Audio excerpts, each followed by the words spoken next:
une vision. Dieu me l'a parlé 2 fois. Et la dernière fois qu'il m'a parlé, c'est le samedi, à partir de 4 heures. Cette situation n'est pas loin. Il m'a clairement dit. Et on me dit, Baka, le scientifique se prépare à cet événement dans votre pays. Il y a un événement très malheureux. Il y a une très forte pluie qui va tomber en République démocratique du Congo. Beaucoup de gens vont mourir. Cette situation n'est pas loin. Il m'a clairement dit dans les songes. J'ai vu, j'étais en train de traverser des murs. J'ai passé, mais il y avait une pluie qui provoquait des électrochocs du courant. C'est comme si l'eau et le courant se heurtent.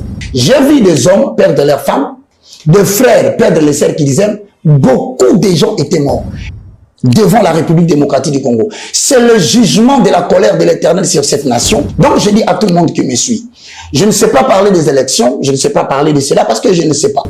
Mais ce que je sais, c'est qu'il y a un événement très malheureux devant la République démocratique du Congo. Mais une grande partie d'une génération sera emportée.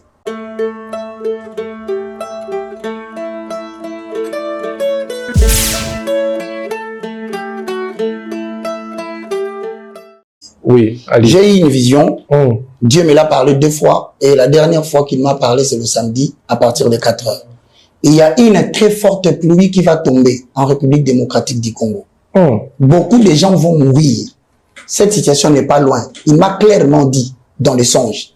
J'ai vu, j'étais en train de traverser des murs. J'ai passé, mais il y avait une pluie qui provoquait des électrochocs du courant. C'est comme si l'eau et le courant se heurtent. Mais moi, j'ai passé. C'est quand je sors dans la ville, je trouve un garçon que je connais. Je lui pose la question, qu'est-ce qui s'est passé? Il a dit, nous aussi, nous avons constaté cette inondation. Personne, beaucoup de gens sont morts. J'ai vu des hommes perdre leurs femmes, des frères perdre les sœurs qu'ils aiment. Beaucoup de gens étaient morts. Et maintenant, je me suis référé au songe et à la vision que Dieu m'a donnée le samedi passé. J'ai vu des gens avec des stylos en train d'écrire. On me dit, Baka, le scientifique se prépare à cet événement dans votre pays. Mais toi qui diriges mon peuple, tu ne te prépares pas et tu ne leur dis rien. Crois-tu que tu vas supporter l'événement? Va préparer mon peuple. Donc je dis à tout le monde qui me suit, je ne sais pas parler des élections, je ne sais pas parler de cela parce que je ne sais pas. Mais ce que je sais, c'est qu'il y a un événement très malheureux devant la République démocratique du Congo. C'est le jugement de la colère de l'Éternel sur cette nation. Mais une grande partie d'une génération sera emportée. Une seule solution que Dieu m'a dit, ce n'est pas de prier pour vous, c'est de dire à tout le monde que le 10 juin 2023, de 6h à 18h, nous sommes chacun, selon son cas, s'abstient de manger et de boire. Dites-le à vos frères, dites-le à vos sœurs, dites-le à vos maris, dites-le à vos femmes, à vos enfants. Aucun enfant ne sera sauvé parce que son père est pasteur. Moi-même, j'ai vu que j'ai perdu les gens que j'aime. Voilà pourquoi, je les ai déjà dit, le 10, vous serez en jeûne et prière. Vous appliquez Psaume chapitre 91, 1 à 16. 6h, 9h, 12h, 15h, 18h. Vous fermez votre porte à 18h. Pourquoi j'ai dit vous fermez la porte? Parce qu'il se peut que quand vous allez prier, la porte sera ouverte de manière prophétique. Mais quand vous terminez, vous fermez la porte, vous faites les psaumes. Je veux dans une autre vision, une fumée passer dans la rue. Et chaque fois ça rentrait dans la parcelle de quelqu'un, on criait, hey, il est mort, Akoufi. Alors ça venait jusqu'à vers ma porte. Juste quand ça veut entrer, j'ai fermé. J'ai compris que la fermeture de la porte correspond au jour de la prière. Mesdames et messieurs, je vais envoyer les spots des directives de prière. Cette prière est pour les gens qu'on appelle des lignes sacrées. Cette prière est pour les gens qu'on appelle de l'opposition. Cette prière est pour toutes les dénominations. Pasteur, dites à vos gens, dites à ceux qui croient en vous que Roger a vu quelque chose de mal. Venir dans le pays.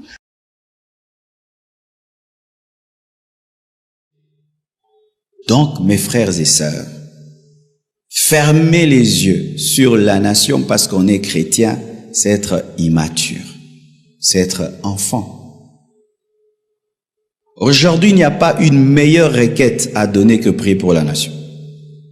À moins que nous soyons vraiment des bébés spirituels, des enfants dans les choses de Dieu, il n'y a pas une plus grande requête ce soir que de ne prier que pour notre nation. Parce que si tu dois te marier le vendredi, vous aurez un problème, n'est-ce pas? Il y a des salles de fête qui disent on fera tout après. Si tu as des projets d'entreprise, il faudrait que le pays aille bien. Si tu as le projet pour voyager, il faut que l'aéroport soit ouvert. Si tu as des projets, quel que soit le projet, tu ne vas pas le réaliser dans l'espace. Tu vas réaliser ton projet dans une terre, dans une nation. Et si Dieu nous demande de prier pour une nation qui nous amène en captivité, là, nous ne sommes pas en captivité, nous sommes chez nous. Et notre propre nation va mal et a besoin de notre aide. Critiquer les politiciens, tu peux faire des critiques politiques et tout, mais ça n'a pas d'impact spirituel.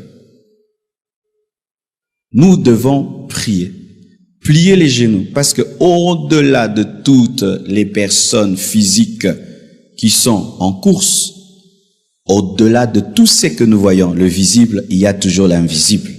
Et l'Église opère dans le visible et dans l'invisible. Lorsque nous devenons une Église qui n'opère que dans le visible, nous ne sommes plus surnaturels. Car sachez qu'il n'y a pas aussi que le visible de Dieu. Dans tout ceci, il y a aussi l'invisible du diable. Donc là, les enjeux sont sérieux. D'un côté, il y a le royaume de Dieu. D'un côté, il y a le royaume du diable. Et nous sommes l'ambassade de Dieu. Alléluia. Nous sommes dans un gouvernement, le gouvernement du ciel.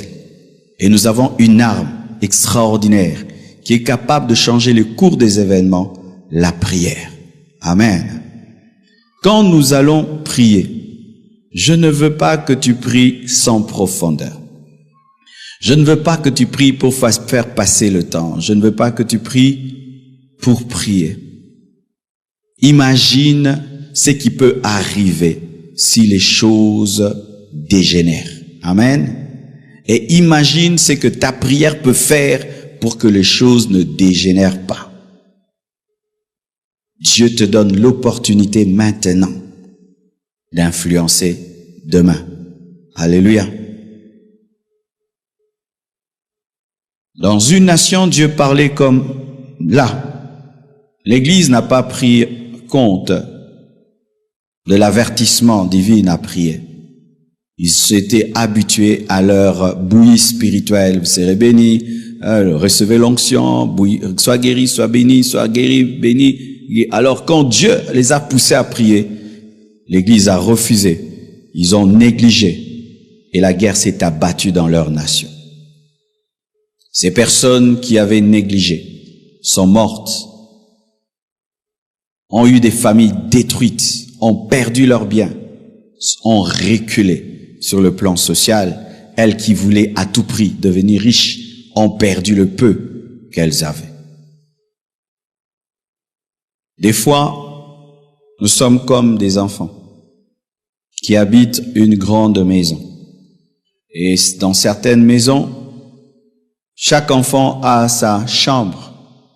Et il y a des enfants qui aiment leur chambre plus que la communion de la famille. S'il est bien dans sa chambre, il mange dans sa chambre, il a sa télé dans sa chambre, son petit salon dans sa chambre, son petit frigo, l'eau, l'électricité, sa salle de bain dans sa chambre. Tout ce qui se passe dans la maison importe peu. Il y a de tels enfants. Si sa vie va bien, la cuisine, le salon, la communion de la maison, ils n'en ont que faire. Mais ne s'occupons pas de ce qui se passe en dehors de la maison. Une bagarre éclate au niveau du salon. Et pendant qu'on se bat au salon, l'enfant égoïste et solitaire reste dans sa chambre et ne s'occupe pas de la bagarre qui a lieu dans le salon. Mais pendant cette bagarre, comme il ne sort pas pour vérifier et voir, les gens se battent et tout d'un coup, une lampe tombe par terre et commence à brûler les rideaux. Lui, il est dans sa chambre, climatisé, tout va bien pour moi, c'est leur bagarre et tout. Mais ce feu qui s'allume au niveau du salon monte au niveau du plafond. Et les gens ont le temps de courir et de sortir. Mais lui qui ne vient pas vérifier et voir, reste tout calme dans sa chambre, jusqu'à mourir d'asphyxie et brûler. C'est ça des fois l'église. Ça c'est notre chambre. Tu vois, ici ça ne ressemble pas trop à la vraie réalité du Congo. Vrai ou faux? Ça ne ressemble pas trop. C'est beau, c'est classe, c'est tout. On parle français comme si tout le Congo parle français. Ce sont des moments merveilleux. Et des fois, nous venons à l'église comme cet enfant-là pour oublier tout ce qui se passe dehors. Ici, tu ne vois pas des caniveaux abîmés, tu ne vois pas, c'est classe. Et nous oublions ce qui se passe dans le salon, toutes les luttes, les misères, les problèmes, les enjeux politiques, et nous restons dans notre jolie chambre, en ignorant ce qui se passe dehors, en ne sortant même pas pour voir. Mais là, mes frères et sœurs, la bagarre qu'il y a dans le salon, si on ne s'en occupe pas pour éteindre le feu, ce feu va nous toucher aussi et va nous donner du retard. Nous sommes obligés. Et d'ailleurs, nous devons comprendre désormais que nous ne pouvons plus être une église qui reste dans la chambre. Il faut quitter la chambre, aller toujours au salon. Chambre, salon. Nous devons être une église qui s'implique. Parce que si nous ne nous impliquons pas, les magiciens s'impliquent. Les occultistes s'impliquent sérieusement en ce temps-ci, mes frères et sœurs, pour qu'il y ait des destructions et des sacrifices humains. Sortez de votre religion. Ne faites pas des prières pour les faire, mes frères. Le 30, tu comprendras la valeur de ta prière aujourd'hui. Déjà même, qui viendront le 30 à l'église? Certains parents ne permettront pas à leurs enfants de venir. Certains maris ne permettront pas à leurs femmes de venir. Donc, vous voyez que ce qui se passe au salon influence la chambre. Une fois, je vous ai parlé de l'autruche. Quand il y a des problèmes, l'autruche fait quoi? Creuse un trou et met la tête. Le fait d'être dans le noir et de ne rien voir fait penser à l'autruche qu'il est à l'abri du danger. Et des fois, l'église est ainsi. Tu ouvres la télé, tu vois ce que se dit. Tu lis ta Bible. Tu ouvres la télé, tu entends ce qui se passe. Tu vas dans ta chambre, tu parles un peu en langue. Non, moi je ne forme pas des tels chrétiens. Moi je suis pas ce genre de pasteur-là. Je vous enseigne l'équilibre, mes frères. Et ce n'est pas pour faire bien, parce que c'est ça la Bible. Celui qui donne ce passage, c'est Jérémie. Vous savez, Jérémie, c'est l'un des prophètes les plus radicaux de la Bible. C'était le prophète du jugement. C'est l'un des prophètes les plus spirituels de la Bible. Mais Jérémie parle de la prière pour une nation étrangère, malgré le haut niveau de sa spiritualité. Voici comment on prie bien. On se met dans la situation comme si elle est arrivée. Amen. Supposez que pendant que nous sommes en train de prêcher, on nous dise que ça a bardé. Et puis, je vous dis, prions. Vous avez prié comment? C'est comme ça que vous devez prier maintenant. Les hommes de ce monde ont dit quelque chose de très sage. Vaut mieux prévenir que guérir. Vaut mieux prier comme s'il y avait des problèmes pour qu'il n'y ait pas de problèmes que prier dans les problèmes. Dans les problèmes, tu n'auras pas la concentration de prier parce que quand tu vas commencer rabababa, tu attends aussi ta ta ta ta ta. Au cas tu rababa. Vrai ou faux? Alors que tu as le temps de faire ton rababa jusqu'au bout, fais ça bien. Amen, hein? Fais ça bien. Et je vous dis, mes frères, nous devons prier. Prier pour le Congo. Tu sais, quand tu restes au Congo, tu ne sais pas ce qui se passe ailleurs. Et tu peux croire que c'est normal, c'est que tu vis et tu vois. Je viens du Gabon, passant par Lomé, le Togo. Mes frères et sœurs, nous avons du retard. Nous avons du retard. Nous quittons les avions pour marcher et entrer dans l'aéroport. Ailleurs, on ne quitte plus l'avion pour marcher. Tu quittes l'avion, tu entres dans un tunnel et tu es dans l'aéroport. Des petits pays qui n'ont pas notre taille et notre nombre. Mes frères et sœurs, avec déjà le peu que nous avons, si encore il faut rentrer en arrière, je vous assure, nous deviendrons les derniers de la terre. C'est pourquoi des fois je voyage avec certains d'entre vous, afin que vous voyez le monde, parce que le monde c'est pas Kinshasa seulement. Le monde est vaste, mes frères.